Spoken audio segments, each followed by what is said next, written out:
Tonight's subject is the Spirit gives life. We are told that God is Spirit. Then we are told that in Him is life, and the life is the light of men. Then we are told in the book of John that Andrew found him, and went and called his brother Peter and said, "We have found him, of whom Moses in the law and also the prophets wrote." Well, who did he find, really? We have found him, the Spirit who gives life. So let me share with you an experience of mine, but bear in mind as I tell you that if anyone should ever say to you, "Look, here is Christ," or "There he is," do not believe him. Don't believe him for the simple reason, when you find him, you are like him. Yet one who has found him can bring you to him. But do not let him point to anyone other than yourself who is the Christ.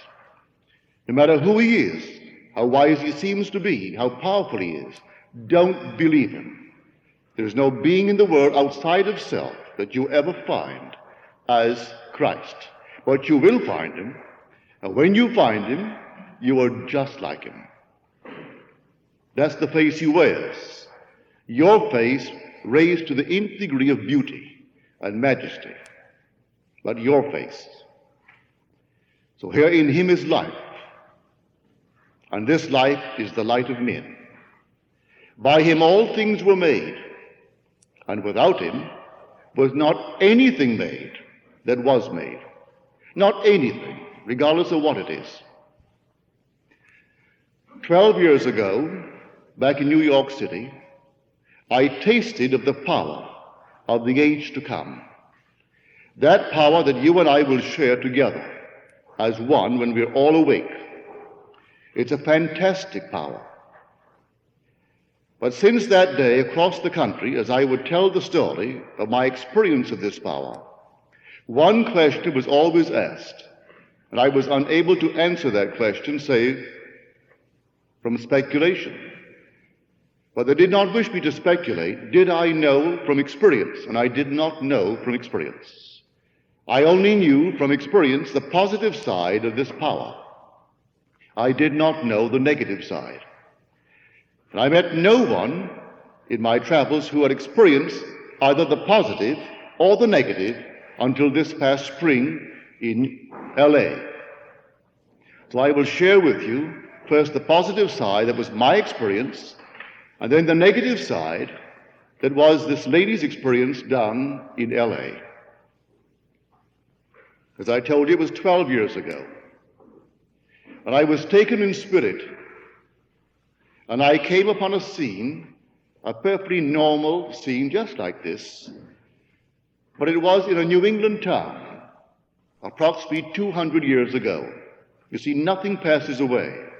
That scene was just as alive, although if you had lived 200 years ago, to you it would have been the only reality, and the past relative to it would not exist, and the future relative to it would not exist. Only it would exist.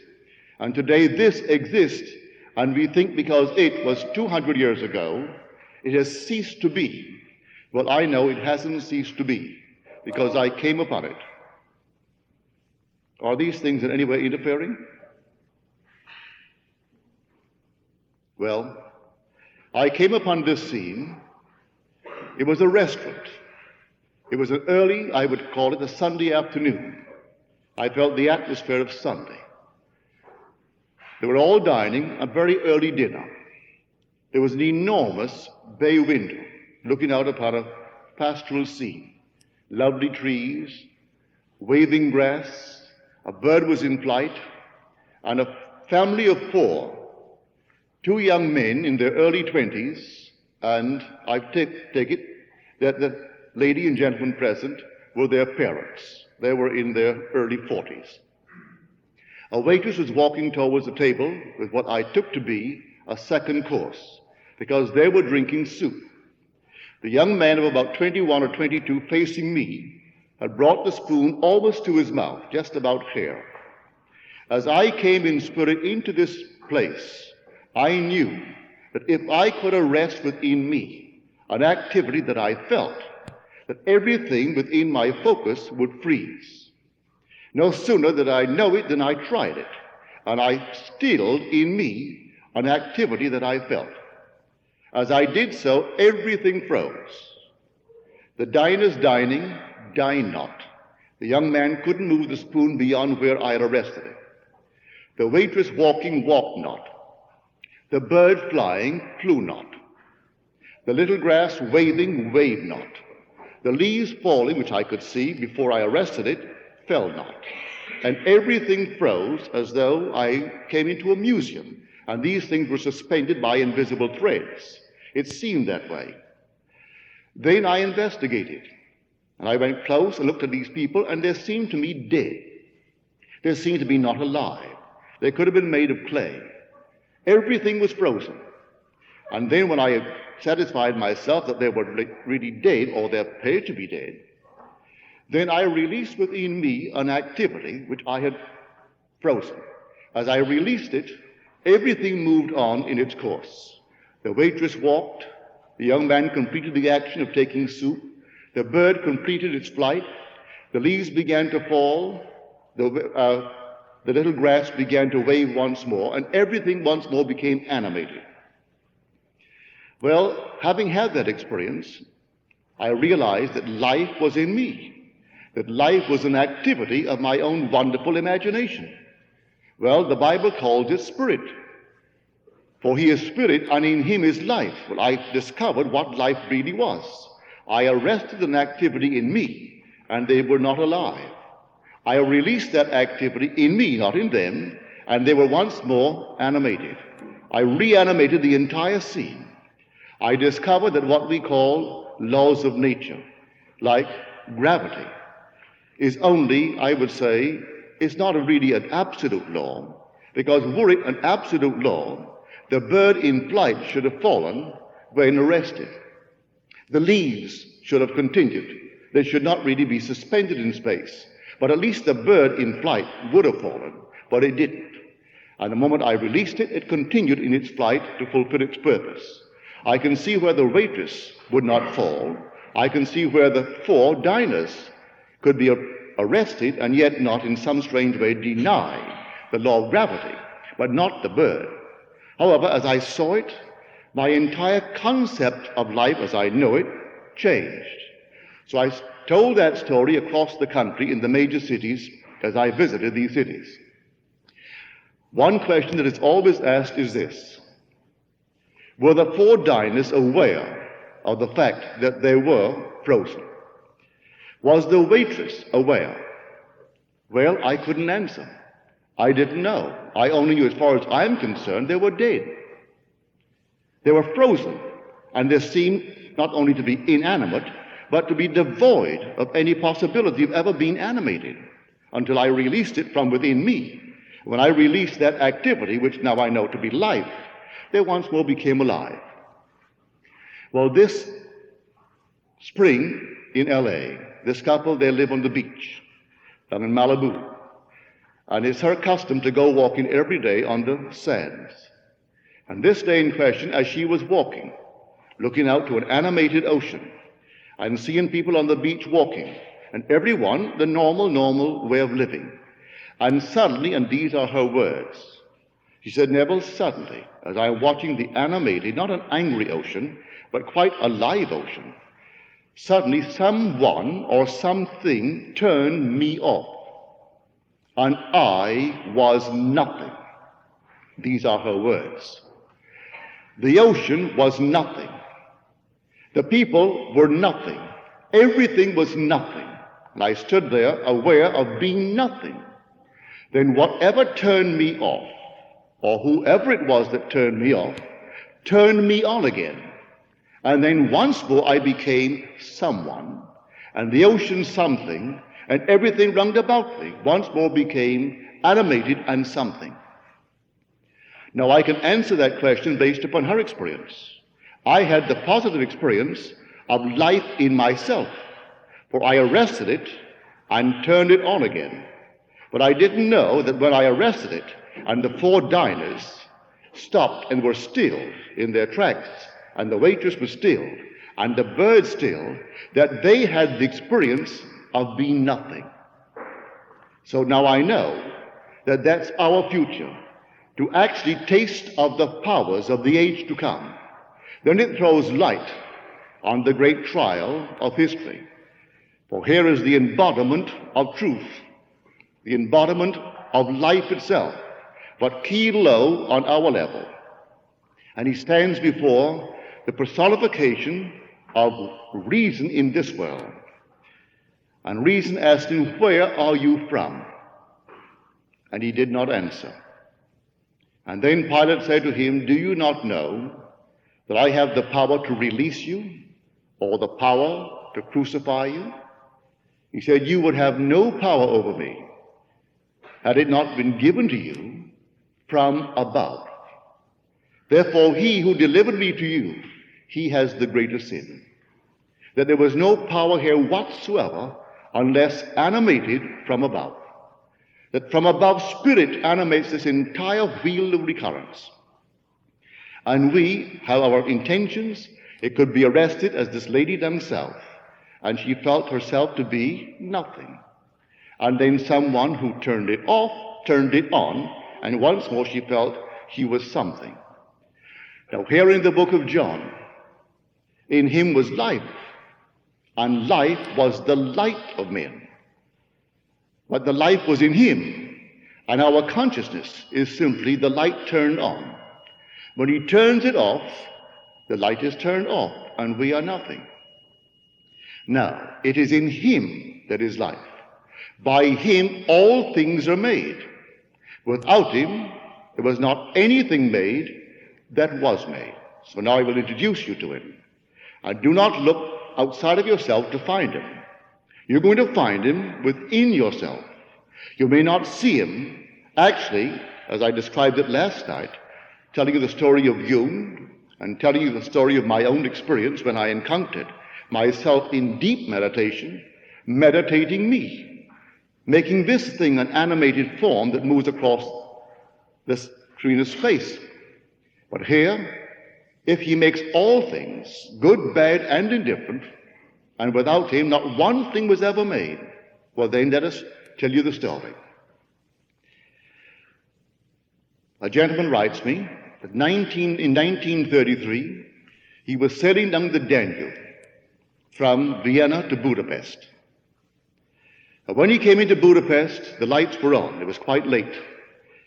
He was so startled with the sheer beauty of the lights of Budapest that he had an intense longing to always capture that, and promised himself that when he returned to America, he would look all over to find a place that would give him just such a view or something similar. He returned to his home in Missouri, and then moved on to Southern California. And there in the hills of Southern California, there was a view of that fabulous basin when it's all lit up at night, as he described it, like some wonderful lady of the evening with all of her jewelry on. And it simply stunned him. He so loved it. Well, he bought a place with that view, tore out the side and placed an enormous window so he could always see the view. Then, 10 years ago, the one below him planted a huge grove, really, of poplar trees. And he knew in time the poplar trees would grow and obscure his view. He knew it. Well, the time came, which is only about a year ago, that the leaves came and the branches came and the view is obscured. In the meanwhile, he started coming to my meetings. He's been coming 2 years now. He said, I will apply this principle of imagining. If imagining creates reality, I will stand here at this window, and with my eyes shut to the obvious, I will see the view that I have seen for years. The view I fell in love with first back in Budapest, and the view I fell in love with here when I first saw it. And for one solid week, he simply saw what formerly he remembered seeing. For I told the story of I Remember When, which was a vision of mine to share with those who would come to my meetings. So having remembered my vision of I Remember When, I think you've heard that vision of mine. And for one solid week daily, he would look and see the sight that he ought to see if the poplar trees were not there. In 1 month, the poplar trees died. Every tree that blocked the sight died. Not all the poplar trees, but every one within view of that actually died. At first it was a shock. Then he said to himself, no, love cannot kill love, and life cannot kill life. Life simply has rearranged itself to conform to the image of my mind. So here he discovered Christ. You say, but Christ wouldn't kill. You must listen carefully to the words. He does everything. I kill, I make alive. I wound, I heal. I create the light, and I form the darkness. I do all things. There is no God but God. So if these things died before his very vision, well, then they died. And the man below had, for insurance purposes, to remove the trees. So he removed all the dead trees. Then he said, I had a cat. I loved the cat, and the cat tore all of my lovely rugs apart and all of my lovely chairs apart. I really loved the cat. I did not get new rugs immediately for the simple reason, Neville, I was hoping that she would die. She was 15 years old, but she seemed to be determined to outlive Methuselah. So here, the cat wouldn't die. He didn't want to kill the cat. He just wanted the cat to be trained. So he imagined the rug in the backyard, which the cat had never used. The cat was 15 years old, and he had that cat for 15 years. That the cat was on the outside tearing everything apart from that rug. 3 days later, the cat went out and started using the rug instead of the carpets. Until the day she died, it never once came back and tore the rugs. Well, now he has found Christ, because in him is life. He took life from the trees and rearranged them. Here was a cat performing a certain action for 15 years. What a habit formed. And in 3 days, that habit could be broken and remain broken until she made her exit from this world. Well, a gentleman in the audience, when I told that story, it never occurred to him to try it until that moment when he heard the story. Well, he had a problem similar to the poplar trees, only they were not poplar trees. Seated at his dining room table, he used to feast upon a scene across a valley. And suddenly, the next door neighbor planted bamboo trees. And the bamboos came and blocked off the entire site. He didn't tell his wife or the neighbor what he was doing, but he would physically seat himself at the table and then look off into space and remember what he could see before the trees grew. And he saw it clearly in his mind's eye. And for one solid week, that's what he did. Now, when he came home, at the beginning of the second week, his wife met him and said, do you know what has happened today? Our neighbor has removed all the bamboos. It was his urge. He thought he initiated the desire to completely change all the backyard and remove all the bamboos. He did not have to go next door to the neighbor and persuade him to do the gracious, decent thing as a neighbor. He didn't tell the wife so because she might have done it. He simply sat there quietly and looked, and he saw what he would see if there were no trees there. So here are two. He found Christ, for only Christ can make a thing. Now a third party. He said, I have a little girl, 8 years old. I got thinking, I'm not doing enough for my child. I don't see her enough. I should spend more time with her. That was all that he said to himself. Then he said, I'm very fond of jet flying. So one day, I thought I would enjoy an imaginary flight. I found myself getting ready with my little girl and my wife. We're all getting ready to go off and we're going to go flying. But strangely enough, as we went through the door, only my little girl seemed to enter my imagination. She had never flown before, so I didn't drive the streets. I found myself right at the airport. I'm explaining to my little girl all the things about an airport. Incoming planes, departing planes, weighing all the baggage and all these things. Then instead of walking up the ramp, I found myself on the plane. I placed my little girl in my imagination at the window. Then I felt the takeoff. And here I am describing to her the things below on the ground, the buildings, the sights, all these things to her, and then I broke it. That was all. A month later, I say to my little girl, Lynn, Lynn, on April the 11th, it is Father's Day and Daughter's Day, Father's Daughter's Day. So that day, you and I will spend together, just the two of us. What we will do, I don't know. Well, it said, came the morning of the 11th of April, and my wife is dressing, my little girl is dressing, I'm dressing, but it's just for Lynn and myself. But we went through the door together because my wife had a date with a beautician. And then we parted company, and off I went to my car. I thought, now what will I do with Lynn for the whole day? Well, I will go and have breakfast first. Then I'll take her to the beach. And following a lovely time at the beach, I'll take her to lunch. After lunch, I'll take her to the movies. So I got on the San Diego freeway. And there I am tearing down on the freeway when suddenly a feeling possessed me that I could not shake. And that feeling was to get over to the airport and take a jet to San Diego and go to the zoo. I went over to the airport, got on that jet with Lynn. Here I am in the San Diego Zoo. I am almost at the end of my trip, and it dawned upon me what I had done in imagination. The very thing I had done, say, 6 weeks before, now comes to fulfillment, and I didn't recognize it when it happened. He found Christ. I hope by these stories, without tasting of the power of the age to come, you will recognize Christ in you.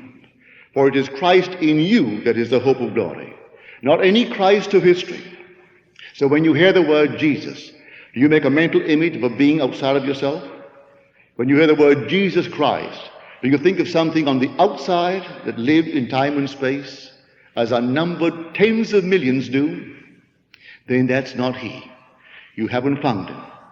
When you find him, you think of no one but that presence within you that brings everything into being in your world. He has always brought it, he is bringing it, and he always will bring it, and there is no other Christ. So when you hear the word, automatically check yourself. What do you think of when you hear the word Jesus Christ? If you make any mental image of another other than yourself, you have a false image. Do not believe it. So if anyone should ever come to you saying, look, here is Christ, or look, there he is, do not believe it. But in spite of that, unnumbered crowds who believe themselves good students of the Bible will jack you up on it and think that you're arrogant, and any claim on your part, but make no claim, is simply blasphemy. Yet there will never be another Christ in your life. So I can introduce you tonight to him as Peter was introduced by Andrew. Andrew found him first. Andrew discovered what he did to discover the creative power within him. Who knows, it's not recorded. What Philip did to discover it and to bring Nathaniel to it, it's not recorded. But it is told in story form. And man, in a strange way, has misunderstood the story. And now he calls the grand parable history. It isn't history, it's divine history, where this thing really comes into being in us. As he comes in us, we test him. Come test yourself and see. Do you not realize that Jesus Christ is in thee? Unless, of course, you fail to meet the test. Well, these three met the test. Unnumbered hundreds across the country are meeting the test. They may go back through habit and find, well, maybe some other comfort or some greater comfort in the believing of another. But I ask you to find him this night, trust him this night, and take any problem in your world and exercise the Christ in you before you taste of the power of the age to come, and see if he doesn't bring that thing into your world. For by him all things are made. Without him there is nothing made that was made, nor will there anything be made tomorrow by any other power. The only power in the world is Christ. In him is life, and that life is the light of men. And you will one day have the experience of shutting it off and watching people stand still. And if you remember tonight's message, you will know that they are saying within themselves, I am nothing, absolutely nothing, as they have become aware of what was animated, and it is nothing. And then you will turn it on again, and all will move as they intended before you closed it off. And that's the whole vast world in which we live. So when I say this is an animated wheel, you will understand the 8th of Romans. We were made subject unto futility, not willingly, but by the reason of the will of him who subjected us in hope, that the creature will be made free or set free from this bondage to corruption and obtain the glorious liberty of the children of God. When that something is set free in man, he joins the heavenly host and he is one with it. And tomorrow you and I will actually be controlling and animating this wheel. It goes on forever until that moment in time when one is ripe to be awakened and be detached from it. Another moment, another one detached from it. And we are the ones who will be doing it. Before we are actually detached from it, we taste of this power of the age to come. So here, if you were not with us when I told my vision, what a noise here tonight, isn't it?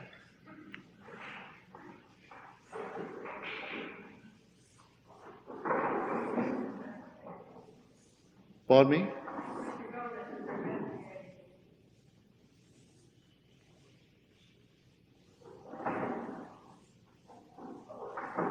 They may disapprove.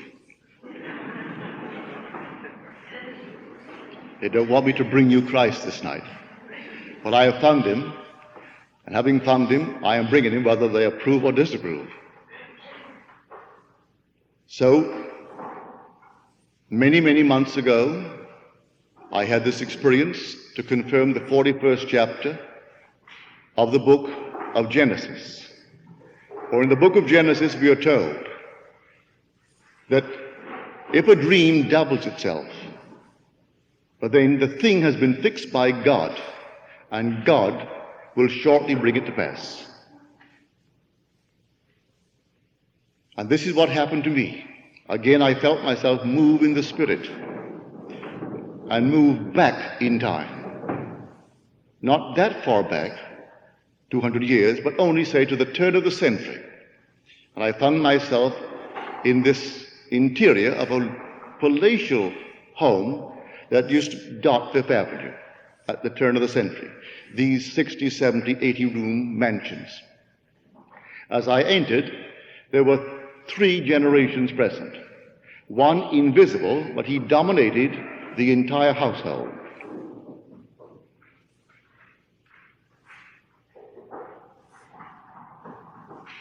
The 2 generations that were visible were discussing this invisible one who they referred to as grandfather. Well, grandfather had this system. He would stand on an empty lot. And while standing on an empty lot, he would say, and paint the most wonderful word picture as he said it, I remember when this was an empty lot. And then he would paint the most fantastic word picture of his desire for that lot, and paint it so vividly that they all saw what he saw and produced in words. It was that concept of life that made a fortune for him. It was that fortune that the 2 generations were now enjoying. But they didn't know his secret. They only told it as a story. Well, I came back, the whole thing was so vividly impressed upon my mind that I wrote it out. Having written the whole thing out, I returned to bed to redream the entire dream, with one exception. In the second dream, as I entered the mansion, seeing the same people, I was grandfather. Then I turned to the two generations present, and I would tell them, I remember when this was an empty lot. And then I painted the word picture of my desire for that lot. So I told that story to the audience in LA. I tell it no matter where I go. For it means it is a true vision when the thing is doubled, as told in the 41st of Genesis. So on the strength of that, many now are taking that system, as it were, by saying to someone or saying of someone, I remember when they were unemployed. If today they are unemployed, within their mind's eye, they say, I remember when he was unemployed. If I remember when he was, I am implying he is not now. I remember when he didn't make 10,000 a year. If I say I remember when he didn't make 10,000 a year, I am implying he makes in excess of 10,000 now. If I want to push it up, I can say I remember when he did not make 20,000 a year. That would imply his income is in excess of 20,000 a year. I remember when he was just a weakling. I am implying he is not a weakling any longer. So you can take this technique and apply it to anything in the world. I remember when she was madly in love with one that I disapproved of. I remember when I couldn't even raise the question because she would not listen to me, and her father and I disapproved completely, but after all, it was her love affair, and so what could I do about it? But I remember when that was a problem. Therefore, it's no longer a problem. You can take this same attitude towards every problem in the world and bring about the solution. I remember when he had, and you named it. If I remember when, he no longer has it. And you can do this with everything in the world. Now, this is something that I did not induce. Visions are things you do not sit down and induce at will. No power in the world can sit and induce a vision. A vision to me is truth unmodified by the conceptual mind. You don't rationalize it. You don't sit down and think about it. It just happens. And we are told in the book of Numbers, if there be a prophet among you, I, the Lord, will make myself known unto him in vision, and I will speak with him in a dream. For the Lord is not a liar. So if he speaks with you in a dream, well then listen carefully. And when the Lord repeats the dream, it's for a great purpose. He tells you that is now fixed, and go out and tell it. Tell it as though you had received it, and everyone heard it as you received it. For the thing is now fixed by God, and God will shortly bring it to pass. Well, since I started telling that, I can tell you the most wonderful stories, the most fantastic results if people apply it. For they apply it in a simple way. They think of someone that they know and mentally carry on a conversation with another. I remember when, relative to the other. I remember when he was terribly disturbed because of a certain problem. And look at it now. For that would imply he's no longer disturbed. And take any problem in the world and then face it and remember when. And it's no longer that problem. So here, this man remembered when he could see across the valley 1 mile away, that wonderful landscape valley. And then the man next door has the urge to cut down all the bamboos. I remember when I saw Budapest. I remember when I could see the entire valley, this grand basin called Los Angeles, and see it so vividly at night when it's all lit up. I remember when, and the trees die. I remember when that cat used to tear up all the rugs in this place. It no longer tears any rug. It goes back into the backyard and uses a little mat for its purpose. And so you can take any problem in this world and treat it with this little technique, I remember when. Try it. When it works, you have found Christ Jesus. And who did it? You will say within yourself, I. And who is doing it now when you say, I remember when? I am. Well, that's his name. The word I am is Jesus. The word I am is Jehovah. Jehovah is Jesus. Jesus is Jehovah. It's one. God became as I am, that I may be as he is. God became as we are, that we may be as he is. He isn't pretending that he's us. He actually became us. Until he awakens in us, let us test his power and see if we can bring things into this world that are seemingly impossible. Like a 15-year habit of a cat, that's an impossible thing.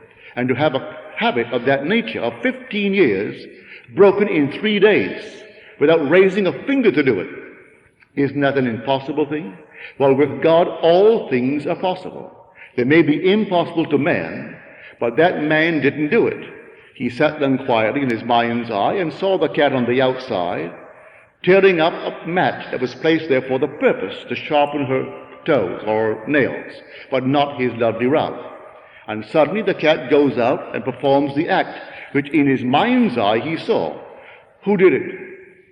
Well, only Christ could do it, therefore he found Christ. So here this night, I hope you have found him.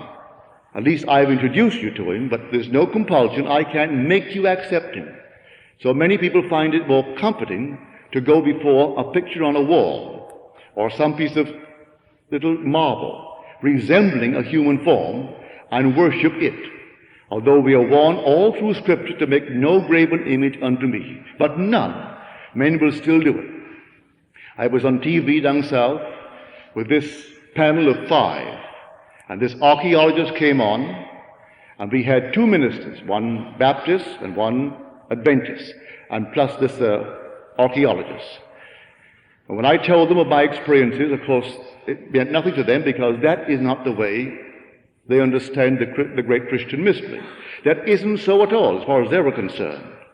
Then as the hours went on, it was a 2-hour show, this archaeologist takes some huge big canvas, and he begins to unveil it before the camera's eye.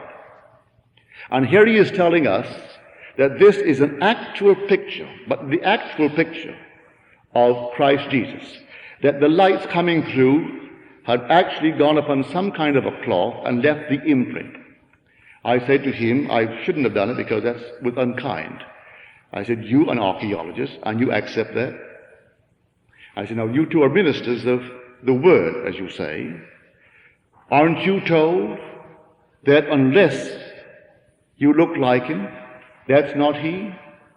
Well, where is that? In the book of John, the first epistle of John, the 3rd chapter, that here it does not yet appear what we shall be, but we know that when he appears, we shall be like him. I said to the archaeologist, do you look like him? Do you faintly resemble what you're looking at? You don't, I don't, and they don't, and yet you dare to tell this vast audience through TV that this is an actual picture of Jesus Christ? All the ministers would go along with that. They want to go along with that. They want to believe in something outside of themselves to whom they can turn. So few will accept the true Jesus. They haven't the courage to actually accept him and live in his name and only call upon his name, and his name is I am. That's his name. So instead of calling with the name called Jesus, say I am. That's how you do it. And say I am this. I am making the cat. What am I doing with the cat? I am seeing the cat outside now. That's what I'm doing with the cat. And the cat takes 3 days, all right, so it takes 3 days to break a 15-year habit. And what you're doing now, I am seeing that beautiful scene across the valley. What scene? But don't you see it? Well, I'm seeing it. I am seeing a beautiful scene across the valley. But you can't, if he said it to anyone else, look at the trees blocking your view. I am seeing the scene. And they die. And then I'm seeing another scene. And the man chops them down. And no one will believe for one moment that he who is seeing it is exercising Christ. But I will tell all of them, you wait. The day will come, maybe tonight. You will taste of a fantastic power. The power that animates the whole vast wheel of recurrence and turns it on its axis. And the day will come, you will be detached from it. And you will be among those who are turning it and watching eagerly for the word to hatch out. As the word is hatching out, the very one in whom it hatches, you detach him. Let him walk the wheel for a little while longer, and when he makes his exit, having gone through all these scenes, he's detached permanently, and he will join the heavenly host. And then everyone in time is collected one by one, not in groups, all one by one. So here, the Spirit gives life. They got into the spirit of it. A man gets into the spirit of talking in his imagination with a little girl, Lynn. He completely forgets what he did, and here the wife doesn't join them. He didn't take the wife beyond the door in his imagination. He only took his daughter, because she was the one that really thrilled him, because she had never gone on a plane before. The wife had flown. That's no thrill to talk to her about a flight. But someone who hasn't flown, you want to comfort them. You want to protect them, make them at ease. And so he takes the little girl in his mind's eye and shows how things are weighed and how things move up towards the departure, how planes are coming in and how they get off. And then when you get aboard, if I had a little girl, 8, I'd put her next to the window and explain all the things below to her to comfort her. That's what he did. And here he is at the zoo, almost at the end of the journey. It dawns on me, this is what I did. I did this exactly 6 weeks ago. Again, we do not recognize our own harvest, but at least he knows today who Jesus Christ is. And when I came back from Barbados last month, there was a letter waiting for me from this man, the most marvelous letter. He said, Neville, you taught me how to use my imagination. Well, I had the biggest economic month in the month of July. I'm having a bigger August than I had July. And July was my biggest economic month since I have been in business. And the man is 40 years old. He said, but I had something far more startling than that. These things are essential in the world of Caesar. One must have money, and I must have it. I have a family. I have all the obligations that will go with a family, and I've assumed these obligations, so I must meet them. And I'm doing remarkably well since I began to use my imagination. But I had 3 heavenly mystical experiences that I wouldn't take all the money in the world if I had to give them up. Here at night, strangely enough, as I was going to bed, I began simply to contemplate the joy of having heard of Christ Jesus. Then suddenly I felt myself move into infinite space. I had no body. I was a center of consciousness with feeling, but no body.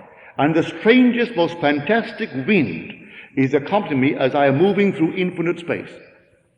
And all I could say, and I heard that myself say, God, God, God, repeating the word God. Then I came back in sheer bliss. It was just joy. I simply closed my eyes again after I contemplated it for a moment, and I repeated the scene. The whole thing repeated it. And I came back even more ecstatic than the first. And last night, said he, as I called upon one of my clients, I sat in the car, and I thought, it's a little too early to go home, so what I will do, I'll sit here and simply meditate. As I closed my eyes, I suddenly became aware of being just a center of feeling. And through the door I went without opening the door of the car. I went through an adjacent hospital without opening the doors of the hospital. I went through all the rooms in the hospital and out the very end. And strangely enough, Neville, I actually saw the infinite soul of God. I saw it and I knew it was the soul of God. And I fused with it. As I fused with it, the words came into my being. I kept repeating to myself, I and the Father are one. We are one. And I kept on saying, one, one, one, one. And I woke repeating the words one. And that happened.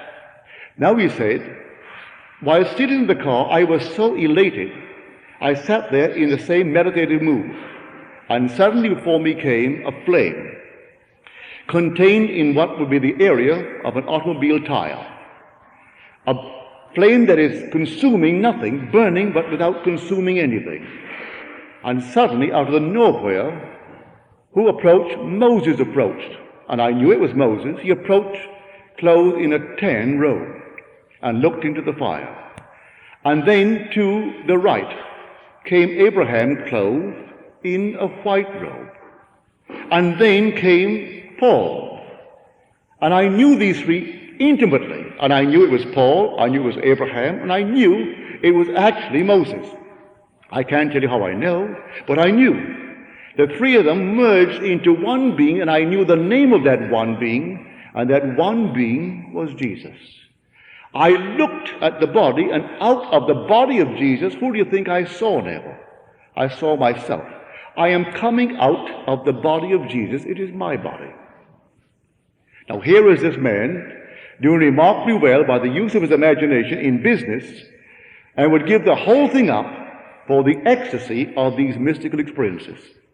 But he doesn't have to give up anything. He has found Christ within himself, who can take care of his family beautifully and still have these expanding, wonderful mystical experiences. Now he is the chap, the father of the little girl Lynn. So here all these things are taking place in our wonderful world as we go from coast to coast, telling the story of Christ Jesus, telling everyone who will listen who he is. He is housed in man as man's own wonderful human imagination. So when you say, I am, if you're in pain, it is Christ in pain. If you say, I am, and you're in love, it is Christ in love. If you say, I am, at the moment you are depressed, it's Christ who is depressed. Then go back and read the 53rd chapter of the book of Isaiah. The great suffering servant.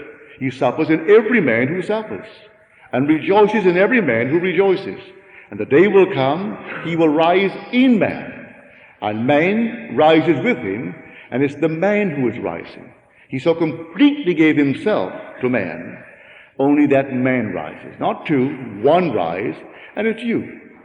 No alteration in identity, no change in identity, but for all the sameness of person, a radical discontinuity of form. And the form is the form of God. Although you cannot see it with mortal eye, it's the form of God that will clothe you when you're detached from this wheel. So tonight you take this technique, I remember when. I remember when, and then just put it, anything on it. If tonight you're denied entrance into a certain club, and you would like to join a certain club, I remember when they wouldn't accept me. I remember when I was not a member. That would imply you are a member, if you so desire it. I remember when, and fantastic things can happen with that one simple little technique. I remember when, and put anything in this world upon it. That statement in itself came to me from the depths of my soul through vision. The story of grandfather, and the second experience of the same night, I was grandfather. And standing on an empty lot, I could say, I remember when this was an empty lot, and then paint my word picture of my desire for that lot. And the lot came visibly before those to whom I spoke. So let us go into the silence now and use the technique, I remember when. Now, are there any questions, please? Yes, ma'am. Where do we come from? All things come from God. There's no other place, no origin outside of God. No origin outside of God. If I could quote for you Sir James Jeans. He said, looking at this fabulous universe, he was an astrophysicist, by the way. He's been asked the question time and time again, what makes you think, because you're an astrophysicist, that there's only life on Earth, life as we know it? I mean, biological life called man, earthly man. Because he maintained that after all of his studies, looking through the telescopes, using his mathematical concepts of life, that he couldn't find any part of the entire vast universe suited to house what we call man. But no place in the universe as an astrophysicist. And he is still to this day considered one of the truly great astrophysicists of all time. This is Sir James Jeans. And he wrote a little book called Man and the Stars. And the one who questioned his right to say that no place in God's fabulous world could house and cradle man but Earth, he said, Having been a scientist all my life, let me now share with you my own experiences even under the microscope. I use the telescope to examine the heavens, but I use the microscope to examine the little minute things of life. And man, in his attempt to reproduce himself, explodes billions of potential men, and one will come out. This is God's explosion. And one could cradle his purpose, which is man. That's the James gene. It came from God. The whole vast thing is God. He planned it just as it has come out, and as it will be consummated. It will not be altered because that's his purpose, that's his plan. You couldn't come from any other place but God. But then reincarnation is not true. I do not accept reincarnation. I don't. People accept it to justify the inequalities of birth. But I don't see the inequalities as an essential part of God's plan. That's part of his training. He's not a God of retribution. People insist that God must be as man Kilo is, because he is a being of retribution. He gets even, an eye for an eye and a tooth for a tooth. But God is a God of love. And after all, if he puts himself through the furnace, it's himself that goes through the furnace, that he may shape you right into his likeness. His purpose is to make man in his image. Well, if I took that piece of clay without the clay's consent, the clay can't question my right to shape it, and it may be hurted, may be really hurting as I put him on the wheel. And we are hurt on the wheel. But when we come out, we are God, endowed with life in ourselves. So I'm talking to you as the same clay that you are. And I can tell you, as I stand here, I have tasted of the power of the age to come. The promise that in him is life, as the Father has life in himself, so he has granted the Son also to have life in himself. So when I am designated Son of God by reason of my resurrection from the dead, as I am told in the book of Romans, well, then I will have complete life in myself. Before the soul is complete, I have tasted of it. I know what it is to stop the wheel, at least a section of it, and start it again. Well, that is our destiny, to have life in ourselves as our Father has life in himself. Neville, if there is no God of retribution, how do you explain the statement, "Vengeance is mine, saith the Lord, I will repay"? I will accept that as I will accept the word fear. The word fear used to disturb me.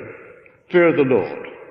I find in my concordance today that the word has been wrongly translated because our use of the word. Maybe the word fear meant centuries ago what today our scholar claims the word really means, which is reverence, to revere the Lord. That's all the difference in the world. Therefore, the word just used by you may, ages ago, have an entirely different meaning. I don't know. But I can conceive of the God of love, who so loved me, he became me, in any way, being vengeant. I can't conceive of it, especially when I read the scripture in the book of Romans, the 11th chapter of Romans. And God has consigned all men to disobedience, that he may have mercy upon all. If he forced me to disobey him, well then why complain? You read it, the 11th chapter of the book of Romans. And God has consigned all men to disobedience, that he may have mercy upon all. He's a God of mercy.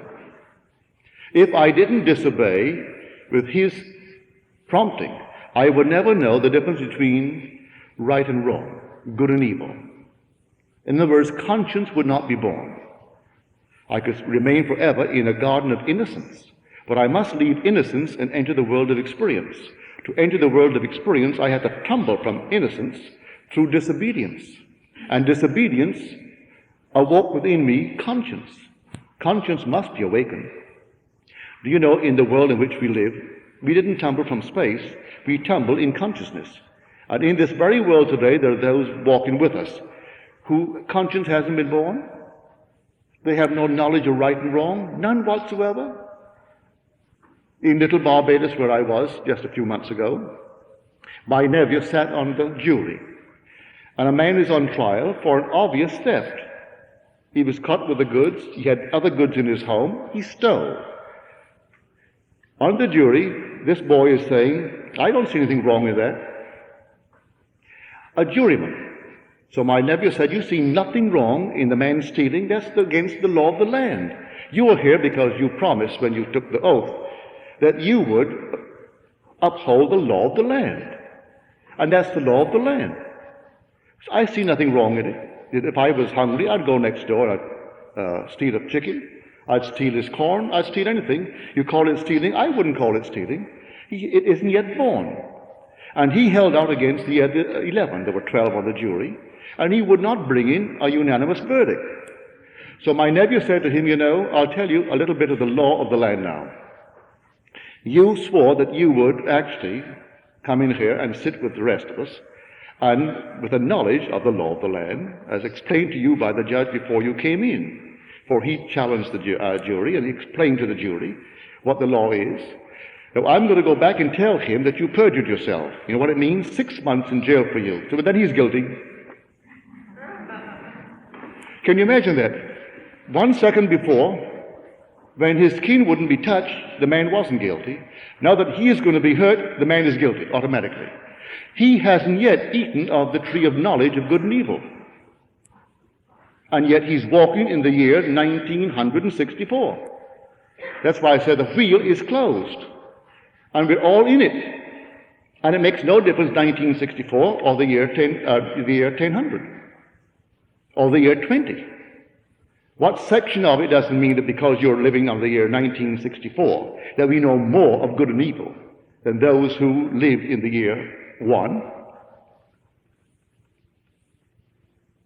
So I know that my nephew had the experience with this boy.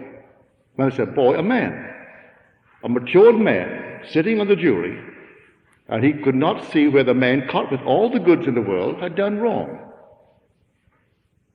He has no consciousness of right and wrong. He has not yet eaten of the tree of knowledge of good and evil. And yet we have all to eat of it. Every man must eat of it. That conscience may be born. When conscience is born, then the journey starts. And you start the whole vast journey. Many a person who is a dictator has no conscience born as yet, and yet he's dictating over 200 million people. No conscience. There may be today a dictator in this world, maybe over 600 million people, without conscience.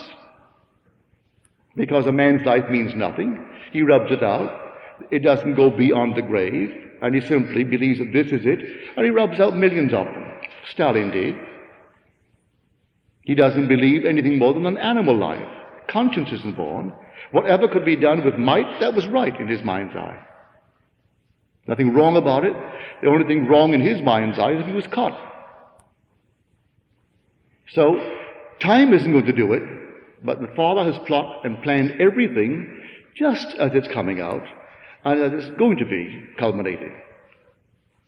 I don't know that you would want to comment on this, but how should we look at the problem of capital punishment? Capital punishment, as far as I'm concerned, not a thing is done, is aided by it, as far as I'm concerned. I don't see how a person, by being rubbed out, is in any way helped, and the people left behind helped. I don't see it.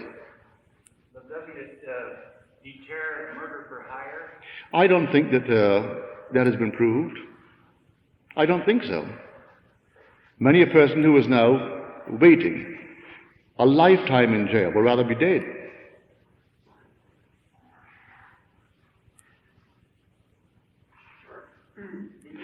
First of all, lady over here first. You said you don't accept the incarnation. How did you explain that the fact that one man, for instance, is crippled and hunchback or blind, born that way, and the other one has all these benefits, healthy, wealthy, and all this, then God would be unjust. And second thing, there would be no purpose for animals to live, except that like an ornament.